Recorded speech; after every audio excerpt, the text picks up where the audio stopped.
सर्वप्रथम सर्वांना श्री स्वामी समर्थ. स्वामी महाराजांच्या कृपेने तुमच्या सर्व चांगल्या इच्छा पूर्ण होत ही स्वामींचरणी प्रार्थना करते आणि आजच्या व्हिडिओला सुरुवात करते. उद्या 16 मे 2026 शनिवार दिवशी वैशाख अमावस्या म्हणजे शनी जयंती आलेली आहे. शनेश्वर जयंती, दर्श अमावस्या, भाऊका अमावस्या, सुंदर दिवस आहे. अतिशय शुभ तिथी आहे. तर अमावस्या प्रारंभ होणार आहे 16 मे 2026 शनिवार दिवशी पहाटे 5:11 ही अमावस्या तिथी प्रारंभ होत आहे आणि अमावस्या समाप्ती मध्यरात्री 16 मेला मध्यरात्री 1:31 ही अमावस्या तिथी समाप्त होत आहे. तर संपूर्ण दिवस रात्र ही अमावस्या तिथी असणार आहे. बघा, शनिवार आणि शनी जयंती मोठी अमावस्या आहे. वर्षाची सर्वात मोठी अमावस्या वैशाख अमावस्या आणि शनी जयंती ही तिथी अत्यंत शुभ तिथी मानली जाते. या दिवशी पवित्र नदीवर स्नान तसेच दान करणे खूप पुण्यकारक आहे. तुम्हाला जेवढं जमेल ना तेवढं या दिवशी गोरगरिबांना, ज्यांना खरंच गरज आहे त्यांना जरूर दान करायचं आहे. तुम्हाला जेवढं परवडेल, 10 रुपयाचं, 20 रुपयाचं, नाही काही जमलं तर या दिवशी काय करायचं आहे महिलांनो, दादांनो, नाही काही जमलं ना तुम्हाला तर घराबाहेर कावळ्याला छान अशी चपाती घ्यायची आहे, ताजी चपाती. त्याला थोडं तेल लावा. मोहरीचं असेल, तिळाचं असेल ते तेल लावायचं, किंवा तुमच्याकडं जे तेल असेल ते ताज्या चपातीला किंवा भाकरीच्या तुकड्याला तेल लावायचं आहे आणि घराबाहेर तो घास कावळ्याला जरूर ठेवा. त्याचबरोबर थोडासा दही भातसुद्धा कावळ्याला जरूर ठेवायचा. यामुळे काय होतं, पितृसुद्धा प्रसन्न होतात आणि शनी महाराजांची कृपासुद्धा आपल्याला प्राप्त होत असते. बघा, शनी महाराज हे न्यायाचे देवता आहे. चांगल्या व वाईट कर्माचे फळ देणारी देवता असेल तर ती म्हणजे शनिदेव. शनी महाराज हे शिस्तप्रिय देवता आहे. तुम्ही जर कर्म चांगले ठेवले असेल तर शनी महाराज भरभरून कृपा करतात आणि कर्म जर वाईट असेल तर शिक्षाही लगेच करतात. म्हणून कायम आपले कर्म चांगले आणि स्वच्छ ठेवा आणि मग बघा शनी महाराज कायम कृपा करतील तुमच्यावर. तर शनी जयंती आणि वैशाख अमावस्या मोठा दिवस आहे. सर्वात मोठी अमावस्या ती म्हणजे शनी जयंतीची अमावस्या असते. तर महिलांनो, दादांनो, या दिवशी लवकर उठायचं आहे आणि आंघोळीच्या पाण्यात प्रत्येकाने थोडीशी काळी तीळ टाकून आंघोळ करायचं आहे. कितीही शारीरिक मानसिक त्रास असतील ते सुद्धा नष्ट होईल. काही पितृदोषामुळे अडचणी येत असतील, काही बाहेरील बाधा असेल किंवा काही ग्रहदोष असतील, अडीअडचणी, नजरबाधा झालेली असेल, संपूर्ण नष्ट होईल आणि तुम्हाला चांगले परिणाम दिसून येतील. म्हणून चिमूटभर काळी तीळ टाकून आंघोळ करा आणि थोडंसं गंगाजल टाकून आंघोळ करायचं आहे. कारण अमावस्या तिथी आणि ती पण वैशाख अमावस्या, शनी जयंतीची अमावस्या आहे. पवित्र नदीवर स्नान करणे खूप महत्त्वाचं मानलं जातं. आता प्रत्येकालाच तीर्थक्षेत्री जाऊन स्नान करणं जमत नसेल तर आपण घरातल्या घरात सुद्धा एक छोटीशी बॉटल आणली तुम्ही गंगाजलची, ती थोडंसं टाकलं, चिमूटभर काळी तीळ टाकली तरीही चालेल. प्रत्येकाने अगदी लहानांपासून मोठ्यापर्यंत तुम्ही हा उपाय करू शकता. तर चिमूटभर काळी तीळ आणि गंगाजल टाकून आंघोळ करायची आहे. महिलांनो, घरदार स्वच्छ करा. आपल्या उंबरठ्यावर सुद्धा हळदीचं लेपन करा किंवा गोमूत्राने उंबरठा पुसून घ्यायचा. हळदी, कुंकू, फुलं वाहून उंबरठ्याची पूजा करा. लहान का होईना उंबरठ्याशी रांगोळी काढायची आहे अंगणामध्ये आणि उंबरठ्यावर तुम्हाला एका साईडला जरी तुम्ही थोडीशी कापरावर थोडीशी काळी तीळ घ्या मातीच्या पंतीमध्ये आणि त्यावर थोडासा कापूर ठेवून द्यायचा आहे.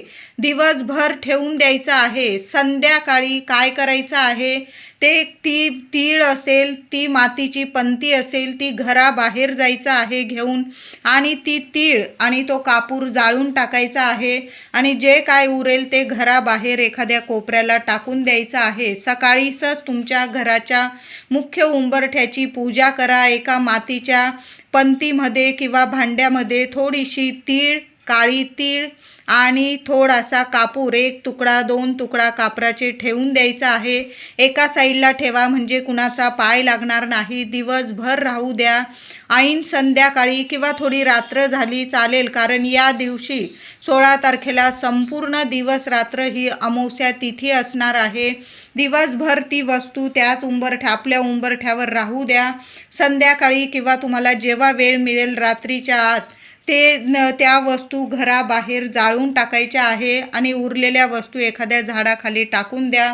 तुमच्या घराला लागलेली नजरबाधा असेल, काही इडापिडा असेल, शत्रुपीडा असेल, कुणाची खरोखर नजरबाधा लागली तर खूप अडचणी येत असतील तर हा उपाय प्रत्येकाने करायचा आहे. काही पितृदोष, वास्तुदोषामुळे सुद्धा अडचणी येत असतील, आर्थिक अडचणी असतील तर आवर्जून शनी जयंतीच्या दिवशी थोडीशी काळी तीळ आपल्या उंबरठ्याची पूजा करून झाल्यानंतर एका मातीच्या पंतीत ठेवा. त्यावर 2 कापराचे तुकडे ठेवा. संध्याकाळी त्या वस्तू घराबाहेर न्या.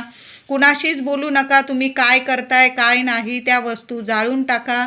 5 मिनिटच लागणार आहे तुम्हाला आणि उरलेलं साहित्य असेल त्यातलं एखाद्या झाडाखाली टाकून द्या. निर्माल्यात टाका. कुणाचा पाय पडणार नाही याची काळजी घ्यायची आहे. या दिवशी काळ्या रंगाचा कुत्रा जर तुम्हाला दिसला, सकाळी दिसो संध्याकाळी दिसो, त्याला काय करायचं आहे, 1 ताजी चपाती पक्ष्यांना, कावळ्याला अन्न द्याल या दिवशी तर शिळं अन्न चुकून सुद्धा देऊ नका. गाय असेल किंवा कुत्रा असेल तर त्याला सुद्धा तुम्हाला ताजंच अन्न द्यायचं आहे. एक वेळ आपण उपाशी राहिलो चालेल, पण शनी जयंती, वैशाख अमावस्या मोठी तिथी आहे. या दिवशी जेवढी सेवा करता येईल ना तेवढी जरूर करा. कावळ्याला तर आवर्जून घास खाऊ घालायचा आहे. कितीही कठीण काळ असू द्या, कितीही पितृदोष असू द्या, 7.5 असेल, ग्रहमान नीट नसेल, शनी महाराजांची इतकी कृपा होईल म्हणून या दिवशी सर्वांनी कावळ्याला सुद्धा ताजा घास खाऊ घालायचा आहे. दही भाताचा घास खाऊ घाला, चपातीला भाकरीला तेल लावून खाऊ घाला, पण आवर्जून खाऊ घाला. त्याचबरोबर काळ्या रंगाचा कुत्रा जर दिसला तर त्यास सुद्धा ताजी चपाती किंवा भाकरी घ्या, त्याला तेल लावा आणि स्वतःच्या हाताने खाऊ घालायचा आहे. आता प्रत्येकालाच काळा कुत्रा मिळणार नाही. जो कुत्रा तुमच्या जवळ असेल, तुम्हाला मिळेल तिथं त्या कुत्र्याला ताजी चपाती, ताजं भाकरी किंवा बिस्किट वगैरे तुम्ही खाऊ घालू शकता. आनंदाने मनापासून ही सेवा करायची आहे. गाय दिसली तर गाईला सुद्धा ताजी चपाती, तूप गूळ लावून खाऊ घालायचं आहे. गाईला चपाती खाऊ घालताना तेल लावू नका. गाईला जी चपाती द्याल ना तिला तूप आणि गूळ लावून खाऊ घालायची आहे. कुत्र्याला आणि कावळ्याला जेव्हा चपाती खाऊ घालाल तेव्हा त्यास तुम्हाला तेल लावायचं आहे. कळालं असेल सर्वांना. या दिवशी शनी जयंतीच्या दिवशी आपल्याला प्रत्येकाला शनी मंदिरात जायचं आहे. काही ठिकाणी शनी मंदिरात महिलांना प्रवेश असतो, काही ठिकाणी नाही. बऱ्याच ठिकाणी नाही महिलांना प्रवेश दिला जात. तर माझे दादा जेव्हा मंदिरात जाताना रुईची माळ 5 पानांची 11 पानांची रुईची माळ जरूर घेऊन जा. तेल घेऊन जायचं आहे. उडदाचे काळ्या उडदाचे दाणे 21 घेऊन जा किंवा मुठभर घेऊन गेले तुम्ही तरीही चालेल. काही ठिकाणी परंपरेनुसार महिला शनी मंदिरात जात नाही, तर मग घरातील पुरुष मंडळींनी जरी या दिवशी सेवा केली तरीही चालेल. 7.5 आहे, अडचणी आहे, दुःख आहे, पीडा आहे, आजारपण आहे, त्यांनी शनी जयंतीला एका पंतीत तेल घ्यायचं आहे. कळालं असेल. ज्यांना खूप त्रास आहे त्यांनी काय करायचं, एका मातीच्या पंतीत किंवा वाटीत तेल घ्यायचं आहे आणि तुमचा चेहरा त्या तेलात निरखून बघायचा आहे. 1 टक, अगदी 2 मिनटं बघितलं ना चालेल, पण तुम्हाला जो त्रास आहे, दुःख आहे, पीडा आहे, त्या तेलात तुमचा चेहरा बघताना तुम्हाला 1 टक तुमच्या मनात ते विचार आणायचे आहे. शनी महाराजांना प्रार्थना करायची आहे की मला सर्व पिडेतून, अडचणीतून, दुःखातून, पीडेतून मुक्त करा आणि माझ्यावर कृपा करा, असं तुम्हाला बोलून घ्यायचं आहे. आणि त्या व्यक्तीने ते तेल शनी मंदिरात जाऊन जी मोठी पंती असते, दिवा असतो, त्यात ते तेल टाकून द्यायचं आहे. आता शनी मंदिर नसेल तर मग तुम्ही मारुती मंदिरात, हनुमान मंदिरात जरी जाऊन ते तेल टाकून आला, चेहरा बघितलेलं, ज्या व्यक्तीला त्रास आहे त्या व्यक्तीने स्वतः तेलामध्ये चेहरा स्वतःचा बघायचा आहे आणि ते तेल तुम्ही शनी मंदिराच्या मोठ्या दिव्यामध्ये, मारुती मंदिराच्या दिव्यामध्ये किंवा हनुमान मंदिराच्या दिव्यामध्ये टाकून यायचं आहे. देवांच्या चरणी टाकू नका. त्या दिव्यामध्ये तुम्हाला ते तेल टाकायचं आहे. त्याचबरोबर जो आपण शनी मंदिरात जाताना जे साहित्य नेणार आहोत, देवांना फुलांची माळ, रुईची माळ अर्पण करा, थोडं तेल अर्पण करा, मूठभर काळे उडदाचे दाणे किंवा तुम्ही मोजून घेतलेले असतील 11-21 उडदाचे दाणे ते अर्पण करायचं आहे. एखादा दिवा लावता आला शनी मंदिरात एखाद्या कोपऱ्याला तर आवर्जून लावा. तिळाच्या तेलाचा, मोहरीच्या तेलाचा दुहेरी वाट टाका. मातीची पंती जरी घेऊन गेलात तरीही चालेल. माझ्या दादांनी बरोबर जाताना या वस्तू आठवणीने घेऊन जा. वर्षातला मोठा दिवस आहे शनी महाराजांची. आपण सेवा करताना डोळ्यात डोळे घालून बघू नका. शनी महाराजांचं दर्शन घेताना कधी पण शनी महाराजांचं चरणाचं दर्शन घ्यायचं आहे तुम्हाला. डोळ्यात डोळे घालू नका. फक्त शांततेत जायचं आहे. तिथं मनापासून देवांना प्रार्थना करायची आहे. या सर्व गोष्टी करताना कधी पण याच दिवशी नाही तर कधी पण आपलं कर्म चांगलं ठेवायचं आहे. कर्म जर चांगलं असेल तर शनी महाराजांची भरभरून कृपा होते आणि एकदा का शनी महाराजांची कृपा झाली की या जगात तरी आपल्याला कधीच कशाला कमी पडत नाही आणि कधीच कोणता शत्रू आपल्याला त्रास देऊ शकत नाही. शनी महाराज आहे, न्यायाचे देवता आहे. आज तुम्हाला कोणी रडवत असेल ना तर उद्या त्याच्यावर सुद्धा रडायची पाळी येणार आहे. एवढं मात्र नक्की लक्षात ठेवा आणि आपलं कर्म चांगलं ठेवायचं आहे. मग बघा शनी महाराज सोन्यासारखे दिवस देतील तुम्हाला. शनी जयंतीला कुणाला काळं ब्लँकेट किंवा छत्री, चप्पल असं दान करता आलं काळ्या रंगाचं तर आवर्जून दान करा किंवा काळ्या रंगाचे तुम्ही कपडे दान करू शकता. तुम्हाला जर खूप त्रास आहे तर काय करायचं, सकाळीच तुम्ही काळ्या रंगाचे कपडे घालून घ्यायचे आहे आणि संध्याकाळी ते कपडे तुम्ही एखाद्या गरीबाला दान करू शकता. तुम्हाला जर पटत असेल या गोष्टी तर म्हणते, नाही तर तुम्ही सरळ नवे कपडे घ्या आणि कुणाला गरीबाला दान करता आलं. बघा उन्हाळा चालू आहे, चप्पल, छत्री, टोपी वगैरे असं एखाद्या गरीबाला तुम्ही दान धर्म करू शकता. आपल्याला जेवढं परवडेल तेवढंच, नाही तर आपण जेवढी सेवा करताय ना तेवढी मनापासून करायची आहे. शनी जयंती आणि वैशाख अमावस्येला सकाळीच पिंपळाच्या झाडाची सेवा करायची आहे. संध्याकाळपर्यंत सुद्धा करू शकता. पिंपळाच्या झाडाखाली जायचं आहे. बरोबर जाताना पाणी बरोबर घेऊन जा. पाण्यामध्ये चमचाभर दूध आणि चिमूटभर साखर टाकून न्यायची आहे. बरोबर जाताना एक दुहेरी वातीचा दिवा सुद्धा बरोबर घेऊन जा. या दिवशी तेलाचाच दिवा तुम्हाला पिंपळाखाली लावायचा आहे. जे तेल असेल तुमच्याकडं, मोहरीचं, तिळाचं किंवा जे असेल देवांच्या दिव्यांसाठी वापरतात ते तेल त्या दिव्यात टाकून घेऊन जा. पिंपळाच्या झाडाखाली जायचं. पाणी, दूध अर्पण करायचं आहे. नमस्कार करा, मनापासून नमस्कार करा. लक्ष्मीनारायणांचं नामस्मरण करा आणि एक दिवा, तुमची इच्छा बोलून एक दिवा पिंपळाखाली लावून द्यायचा आहे. बरोबर जाताना एक गुळाचा खडासुद्धा घेऊन जा. पिंपळाच्या झाडाखाली एखाद्या कागदावर किंवा पानावर तो गुळाचा खडा ठेवायचा आहे आणि घरी येताना एक का होईना पिंपळाचं पान पडलेलं असलं खाली तरीही चालेल, चांगलं पान बघून घरी घेऊन यायचं आहे. त्याआधी पिंपळाला 21 प्रदक्षिणा या दिवशी प्रत्येकाने घाला. नाही जमलं किमान 11 प्रदक्षिणा तरी पिंपळाला जरूर घाला आणि पिंपळाला प्रदक्षिणा घालताना ओम नमो भगवते वासुदेवाय नमः, ओम नमो भगवते वासुदेवाय नमः, ओम श्रीं नमः, ओम श्रीं नमः लक्ष्मीनारायणांचा मंत्र जपा. दोन्ही हातांनी पिंपळाला स्पर्श करा. तुमच्या इच्छा बोला. कितीही कडक पितृदोष असू द्या किंवा कितीही ग्रहमान तुमचे वाईट असू द्या, पिंपळ पूजन शनी जयंतीच्या दिवशी प्रत्येकाने करा. बघा शनी महाराजांनी साक्षात आशीर्वाद दिलेला आहे की जी व्यक्ती शनिवारी पिंपळ पूजन करते त्या व्यक्तीला माझा भरभरून आशीर्वाद असतो आणि लक्ष्मीनारायणांची कृपा त्या व्यक्तीस प्राप्त होत असते. तर या दिवशी शनी जयंती, शनिवार आलेला आहे. या दिवशी पिंपळ पूजन जरूर करा, स्पर्श करा आणि घरी येताना पिंपळाचं एक पान जरूर घरी घेऊन या. घरी आणल्यावर ते पिंपळाचं पान स्वच्छ धुवून घ्या, पुसून घ्या. देव घरात ठेवायचा आहे. तुमच्या घरात जर लक्ष्मी नारायणांची मूर्ती असेल किंवा बाळकृष्णाची मूर्ती, तर तिथं देवांच्या चरणाशी ते पान ठेवायचं आहे. हळदी, कुंकू, फुलं, अक्षता वाहून पूजा करायची आहे. दुसऱ्या दिवशी ते पान उचलून घ्या, एखाद्या वहीत वगैरे ठेवू शकता.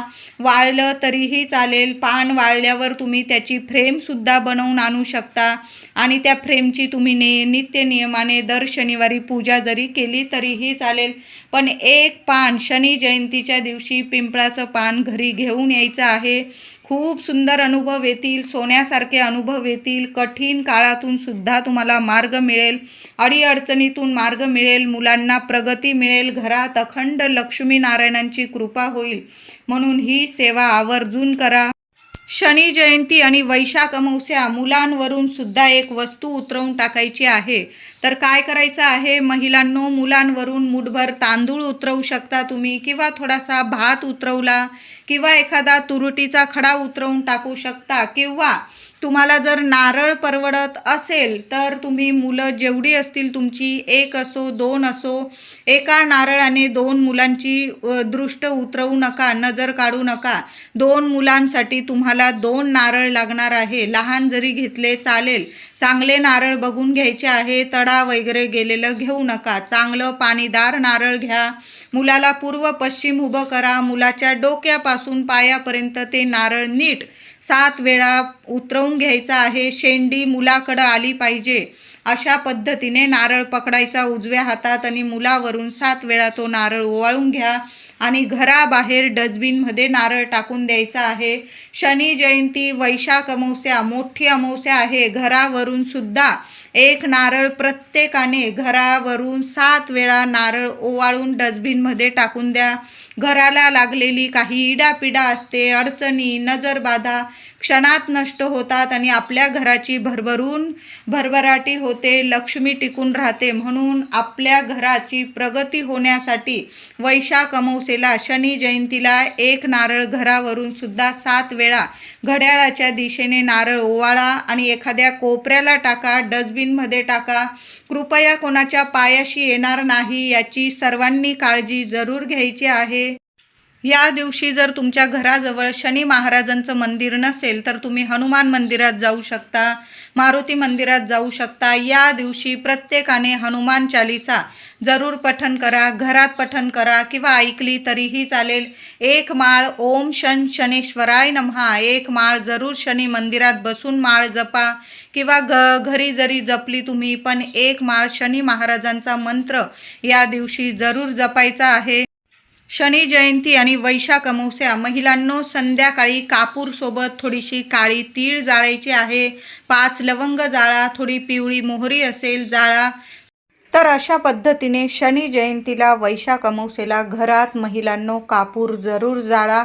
नाही कुठल्या वस्तू तुमच्याकडं, फक्त कापूर आणि लवंग जरी जाळली ना तुम्ही, संपूर्ण घरात हा कापूर धूप पसरवायचा आहे. तुमच्या कुलदेवतांचं किंवा तुमच्या इष्टदेवतांचं नामस्मरण करा आणि आपल्या संपूर्ण घरात अशा पद्धतीने कापूर धूप जरूर करा. तुम्ही तो कापूर तुमच्या उंबरठ्यावर सुद्धा जाळू शकता. मी तुम्हाला काळी तिळीवर कापूर जाळायला सांगितला आहे, तो उपाय सुद्धा करा आणि घरात देवांसमोर हा कापूर धूप सुद्धा करायचा आहे. 2 ठिकाणी अशा पद्धतीने कापूर धूप जरूर करा. त्याचबरोबर सर्वांनी शनी जयंतीला 5 रुईची पानं सकाळीच घरी घेऊन या आणि त्याची माळ तुम्ही बनवू शकता किंवा तिथं देवळाबाहेर तुम्हाला माळ मिळून जाईल. ती माळ देवांना जरूर अर्पण करा. शनी महाराजांचं मंदिर असेल तर शनी महाराजांना माळ अर्पण करा, तेल अर्पण करा, मुठभर किंवा 21 काळ्या उडदाचे दाणे अर्पण करा. देवांचं मनापासून दर्शन घ्यायचं आहे. काही चूकभूल झाली असेल क्षमा याचना मागा आणि नमस्कार करायचा आहे. नाही शनी मंदिर तर हनुमानांना 5 रुईची पानं अर्पण करा. त्या रुईच्या पानावर तुम्ही श्रीरामसुद्धा लिहू शकता. नाही लिहिता आलं तुम्हाला तर नुसती 5 रुईच्या पानांची माळ जरी अर्पण केली ना तुम्ही चालेल. थोडासा शेंदूर अर्पण करा. थोडासा शेंदूर हनुमानांच्या चरणाजवळून किंवा हृदयाजवळून थोडासा शेंदूर तुम्ही मुलांना किंवा स्वतःच्या कपाळीसुद्धा लावू शकता. यामुळे सुद्धा कायम मुलांचं रक्षण होतं. म्हणून शनी जयंती आणि वैशाख अमावस्या मोठा दिवस आहे. जेवढी सेवा जेवढे उपाय तोडगे करता येईल ना जरूर करा. मुलांनासुद्धा या दिवशी मंदिरात जरूर घेऊन जायचं आहे. महिलांना नाही जमलं, महिलांनो हनुमान मंदिरात जा, मारुती मंदिरात जा, रुईची पानांची माळ, तेल, उडदाचे दाणे जरूर अर्पण करा. एक दिवासुद्धा आपल्याला हनुमानांच्या जवळ थोडेसे काळे उडदाचे दाणे टाका त्या दिव्यामध्ये आणि जय श्रीराम बोलून शनी जयंतीच्या दिवशी असा एक दिवा आईने जरूर लावा.